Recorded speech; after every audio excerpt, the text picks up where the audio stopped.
સુરતમાં પાણી અને ઋતુજન્ય રોગચાળો વકર્યો છે। રોગચાળાને લઈને જૂન મહિનામાં 8 લોકોના મોત થઈ ચૂક્યા છે, જેમાં સુરતની અંદર મલેરિયા અને ડેન્ગ્યુના કેસમાં સતત વધારો નોંધાઈ રહ્યો છે। જૂનમાં ઝાડા ઉલટીના 450 જેટલા કેસ નોંધાયા અને મેલેરિયાના 29 કેસ નોંધાયા છે।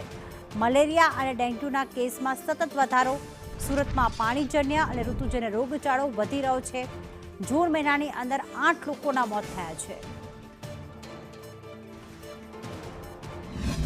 અત્યારે આરોગ્ય ટીમની જે રેપિડ રિસ્પોન્સ ટીમ છે એ કાર્યરત છે અને જે જગ્યાએ પાણી ભરાઈને પછી ઓસરી ગયા અને તે દરમિયાન આપણી 36 જેટલી આ મેડિકલ રિસ્પોન્સ ટીમ કાર્યરત હતી અને તે જ દરમિયાન આશરે 4 લાખ જેવા વસ્તીનો સર્વે કરીને આપણે ત્યાં ડાયરિયા, સામાન્ય ઝાડા અને તાવના કેસ શોધીને તેમને સ્થળ ઉપર જ સારવાર આપી દીધેલી હતી, તેમજ ઘરે ઘરે જઈને સર્વેલન્સ એક્ટિવિટી કરાવેલી હતી અને તે દરમિયાન જે પણ દર્દી મળે એને પર સારવાર આપી અને તેમજ આરોગ્યલક્ષી શિક્ષણ પણ આપવામાં આવ્યું હતું, જેવું કે હાથ બરાબર ધોવા, પાણી ઉકાળીને પીવું, ક્લોરીનયુક્ત પાણી પીવું, તેમજ ખુલ્લા પગે જવું નહીં પાણીમાં।